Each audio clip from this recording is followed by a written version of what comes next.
Assalamualaikum warahmatullahi wabarakatuh. Perkenalkan, nama saya Fiza Zulaziza dari Pendidikan Vocational Design Fashion 2018 pada mata kuliah Teori Belajar dan Pembelajaran. Di sini saya akan menjelaskan tentang teori pembelajaran behavioristik dan kognitivistik.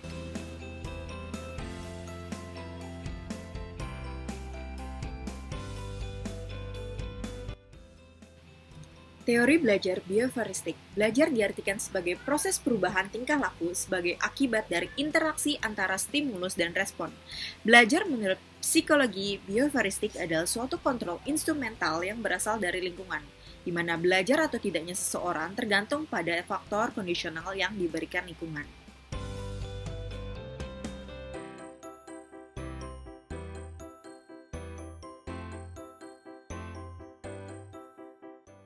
Yang pertama adalah Ivan Pavlov.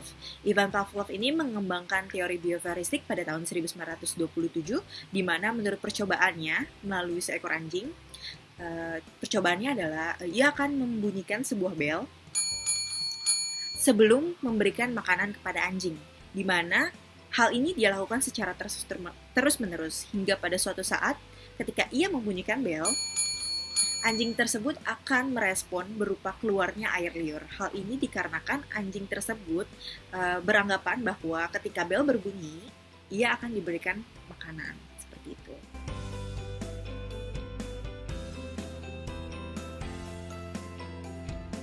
Ilmuwan yang kedua adalah Skinner. Skinner mengembangkan teori conditioning dengan menggunakan tikus sebagai percobaan. Menurutnya, suatu respon sesungguhnya juga menghasilkan sebuah konsekuensi yang nantinya mempengaruhi tingkah laku manusia. Jadi di sini Skinner berpendapat bahwa terdapat dua hal yang sangat mempengaruhi sebuah tingkah laku atau behavior. Yang pertama adalah reward atau hadiah, yang kedua adalah punishment atau hukuman, di mana manusia biasanya melakukan sebuah tindakan yang akan mendekatkan dia kepada keuntungan, atau di sini adalah reward, dan akan menjauhkan sebuah tindakan yang akan merugikan dirinya, atau punishment. Skinner juga berpendapat bahwa terdapat 4 cara untuk menguatkan dan melemahkan sebuah tingkah laku. Yang pertama adalah positive reinforcement, adalah sebuah kegiatan atau suatu keadaan ketika seseorang menambahkan sesuatu untuk menguatkan sebuah tingkah laku. Di sini contohnya adalah ketika seseorang mendapatkan gaji tambahan saat mereka bekerja dengan giat gitu. Jadi mereka mendapatkan hadiah setelah mereka melakukan sesuatu hal gitu yang positif. Jadi nanti ketika mereka sudah terbiasa melakukan kegiatan yang baik, mereka akan berpikir kalau mereka akan mendapatkan reward seperti itu. Jadi akan terbentuk suatu tingkah laku yang baik. Selanjutnya adalah negative reinforcement, adalah ketika seseorang mengurangi suatu untuk menguatkan sebuah tingkah laku. Contohnya di sini adalah ketika seseorang selalu diperintahkan oleh ibunya untuk membereskan rumah. Nah, suatu saat ibunya akan berhenti memerintahkan orang tersebut untuk membereskan rumah ketika ia sudah membereskan rumah gitu. Jadi, suatu tindakan yang akan berkurang ketika ia melakukan kebiasaan itu. Selanjutnya adalah positive punishment, adalah ketika seseorang memberikan atau menambah sesuatu untuk mengurangi tingkah laku. Contohnya di sini adalah ketika seseorang mendapatkan poin, ketika seorang siswa mendapatkan poin saat mereka melakukan suatu kesalahan di sekolah. Yang keempat adalah negative punishment, adalah ketika seseorang mengurangi atau mengambil sesuatu untuk mengurangi sebuah tingkah laku. Contohnya adalah ketika seseorang yang mengendarai kendaraan kena tilang, maka mereka akan diambil STNK-nya. Jadi bentuk pengambilan STNK itu adalah negative punishment.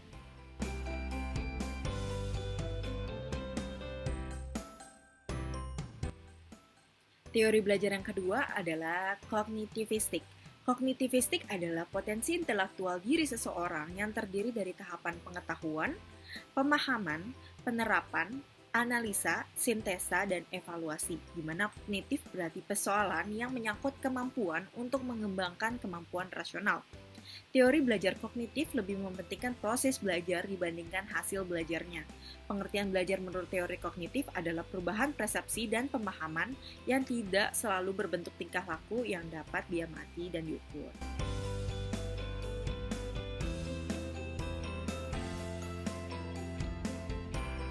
Robert M. Gagne. Belajar dipandang sebagai proses pengolahan informasi dalam otak manusia. Dalam pembelajaran terjadi penerimaan informasi untuk kemudian diolah sehingga menghasilkan keluaran dalam bentuk hasil belajar.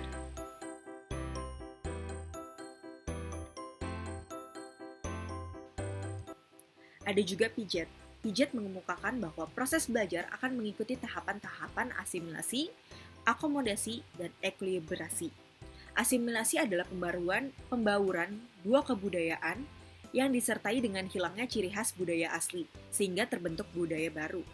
Yang kedua adalah akomodasi. Akomodasi adalah suatu bentuk adaptasi yang dilakukan guna mengurangi ketegangan atau masalah. Selanjutnya ada ekuilibrasi, kecenderungan untuk mencari keseimbangan pada elemen-elemen kognisi.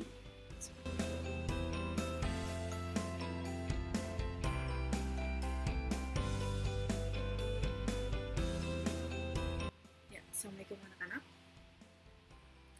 Kenalkan Ibu Fiza sebagai dosen dari mata kuliah Desain Busana. Di sini sebelum kita memulai mata kuliah Desain Busana, Ibu ingin menawarkan kontrak kepada kalian. Ibu ingin membacakan kontrak kepada kalian. Membacakan kontraknya. Kontrak pertama adalah kelas dimulai pukul 8. Ibu harap kalian pukul 8 sudah langsung masuk di kelas. Jika kalian terlambat, maksimal terlambat 30 menit. Jika kalian terlambat lebih dari 30 menit, Ibu akan menganggap bahwa kalian alpha. Jatah kalian untuk absen selama 1 semester adalah 3 kali. Jika kalian absen lebih dari 3 kali, kalian tidak diperkenankan untuk mengikuti ujian tengah semester dan ujian akhir. Jadi Ibu harap kalian tidak mengambil absen lebih dari 3 kali. Selanjutnya, Ibu memiliki peraturan bahwa kalian harus selalu mengerjakan tugas yang Ibu berikan. Selanjutnya, Ibu harap kalian bisa mengkonsultasikan pekerjaan yang telah Ibu berikan seminggu kemudian sebelum pembelajaran dimulai. Jika kalian tidak berkonsultasi pada Ibu, Ibu akan menganggap bahwa kalian tidak mengerjakan tugas yang Ibu berikan. Karena ketika kalian berkonsultasi pada Ibu, Ibu akan langsung nilai dan Ibu akan masukkan ke dalam buku penilaian. Jadi Ibu harap ketika kita masuk kelas, kita sudah melakukan pembukaan, doa, salam, dan lain sebagainya, kalian langsung satu persatu konsultasi tugas kalian pada Ibu. Oke? Tugas desain busana kalian pada Ibu. Agar Ibu bisa memasukkan nilai dari tugas itu ke buku nilai Ibu. Ibu harap kalian bisa mematuhi peraturan-peraturan dan juga kontrak yang kita lakukan pada mata kuliah ini. Ya, bisa dipahami?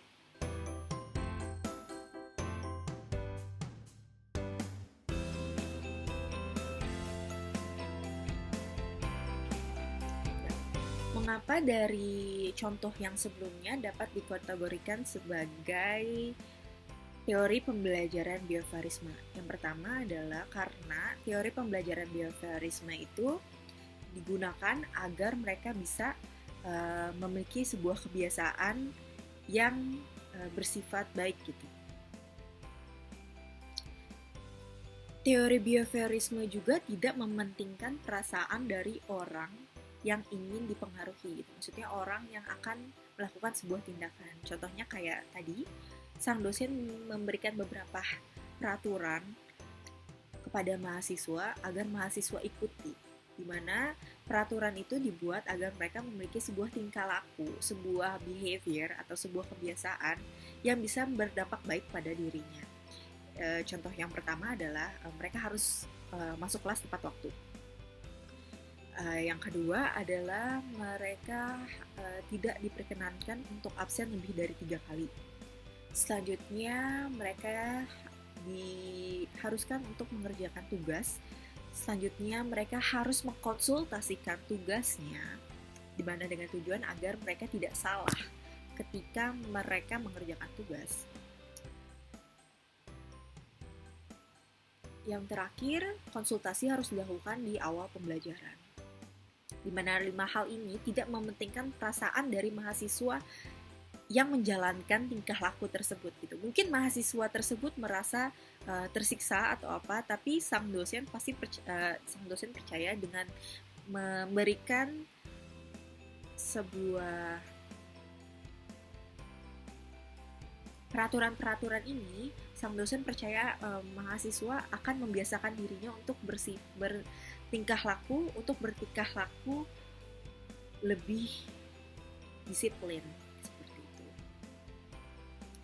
Di mana terdapat cara-cara menguatkan dan melemahkan tingkah laku dari contoh sebelumnya, yaitu yang pertama adalah positive reinforcement. Sang dosen mengatakan bahwa mahasiswa akan dimasukkan nilainya ketika mereka sudah konsultasi. Otomatis di sini mahasiswa mendapatkan reward berupa nilai ketika mereka melakukan konsultasi. Jadi di sini mereka akan membiasakan diri untuk konsultasi agar mereka mendapatkan reward berupa nilai seperti itu. Selanjutnya juga terdapat negative punishment agar mereka mengurangi tingkah laku. Yang pertama adalah mereka dianggap absen apabila mereka telat masuk kelas. Absen itu berarti pengurangan jumlah kehadiran mereka gitu kan. Absen ini kan 3 kali maksimal. Nah, kalau misalkan mereka telat, mereka dinyatakan absen, otomatis jatah absen mereka akan berkurang. Di mana di sini berarti terdapat sesuatu yang diambil guna menghentikan atau melemahkan tingkah laku yang biasa mereka lakukan. Jadi di sini diharapkan agar mahasiswa itu tidak membiasakan diri terlambat untuk masuk kelas seperti itu. Oleh karenanya ini bisa dikategorikan sebagai teori belajar behaviorisme.